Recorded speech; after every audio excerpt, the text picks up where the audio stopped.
Hey, what's going on, everybody? This is Tyrone back with Tech Life.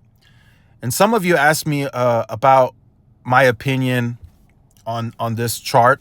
I'll leave a link to an article in the description and to a post of this in the description below so you guys could check it out. So a lot of people ask me about an opinion on this usage. This is worldwide carriers, and T-Mobile is the only U.S. carrier that's on this chart. And this is mobile data usage comparing 2023 to the first half of 2024. And I made videos on this previously, and that was a big concern of mine when T-Mobile really didn't give us a plan, a next phase for its network build out at the Investors Day. They have a lot of usage, and that's where the age group kicks in. They have a lower age group, so they are more subject to higher data usage. It's not all just the wireless tech enthusiasts and the speed testers. When you have, what is it, the sixth highest usage in the world, it's your entire base that they're averaging out. It's not just the tech enthusiasts and the wireless enthusiasts. No, you have a lot of users that are just naturally using more data, and it shows in this chart. Now, what I will say is, comparing 2023, T-Mobile's kind of flat, right? They're not really increasing. If you look at all the other carriers at the top, they are significantly increasing its number of data usage versus 2023.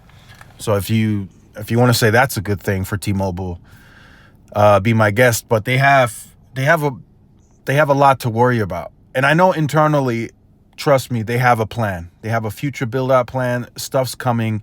They just didn't present that publicly, so it's still a concern because we want to know, okay, how aggressive is this next round of densification? You just sold 3.45, 20 megahertz.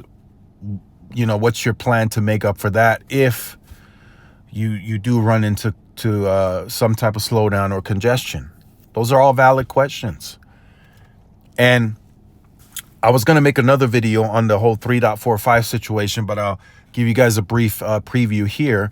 They could have used that 20 megahertz specifically dedicated to FWA. Think about that. They aren't aggressively wanting to spend capital allocation for FWA. So why not deploy this in that dual band radio and then just dedicate that 20 megahertz to FWA? Imagine how much more they could have sold. Right, if you slice that, you use it specifically for home broadband, nothing else. I mean, you can add a good amount of more users onto the FWA side. But I mean, you know, that's now not going to happen because it's being sold. It's being sold off to Columbia Capital. So, yeah, there is a worry of mine.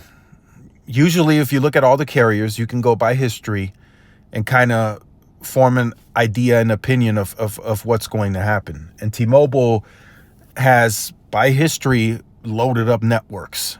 They've done it.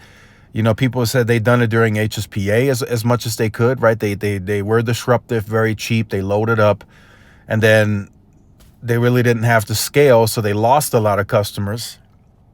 Then they started building out more during LTE. They loaded that spectrum up, right? 20 megahertz of PCS mostly and AWS. They loaded that up to the max. I mean, the pipes were really, really clogged during LTE. Yeah, they still had the fastest speeds and all that, but they were struggling from a utilization perspective. Trust me, I saw those numbers. They were, man, the amount of users per sector and how they were getting slammed with.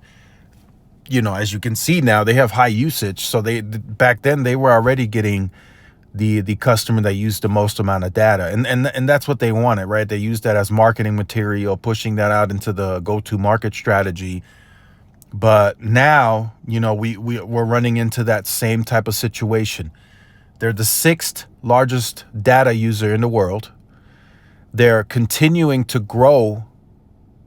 I will say they're currently on track of growing like very early in LTE when they were when they were still under indexed across the board.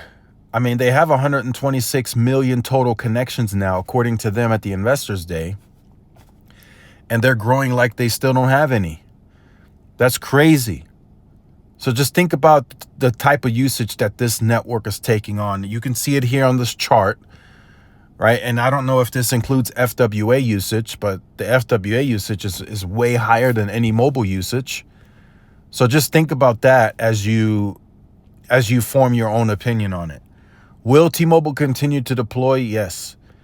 But there was several instances during LTE where they just didn't do it fast enough. They waited too long to pull the trigger, and then they were behind. So yes, they started deploying more and more and more offloading zones, but it was just too late already. So now, hopefully, with all this new AI stuff and AI RAN that they're incorporating into the network, hopefully they build out sooner to not allow congestion to get too bad. So let me know your thoughts on this. Let me know in the comments. I want to hear from you guys. Again, I'm not saying the roof is caving in on T-Mobile and they're done. I mean, they clearly still have capacity to go today. They still have room to grow. I mean, even here I can see it. They can still grow. I mean, I don't know what a percentage would look like versus congestion. Like if I said, hey, they can grow another 10% market share here in my market, would that cause congestion? You know, I don't know what that would look like, but they will continue to grow. That's all we know. What we know today is, regardless of what happens with the network, how much more infrastructure they build, how much more 10 gig sites they get on air, all we know is they will continue to grow because we see it in the guidance and we see it in the numbers. Their next quarterly earnings, I believe, is on the 23rd of October. They continue to grow. That's their number one strategy to the market. They discussed nothing else at that Investors Day before they said they will grow. And in everything, business, enterprise, FWA, mobile, it's all about growth for the company. So they haven't shifted to EBITDA and that income stock that people were talking about. No, it's all grow. So keep that in mind. Just keep that in the back of your mind as we go through the rest of this year and into 2025. As they continue to grow, they will have to look for other ways to continue to stay ahead of the curve. They had 20 megahertz of DoD, they sold it. So they must be very confident in their planning period to continue to densify and add the necessary speeds and backhaul and everything to continue to thrive on the network. So let me know your thoughts in the comments. Like, share, subscribe if you're new. Follow my social media outlets. This is Tyrone with Tech Life. See y'all in the next one. Peace.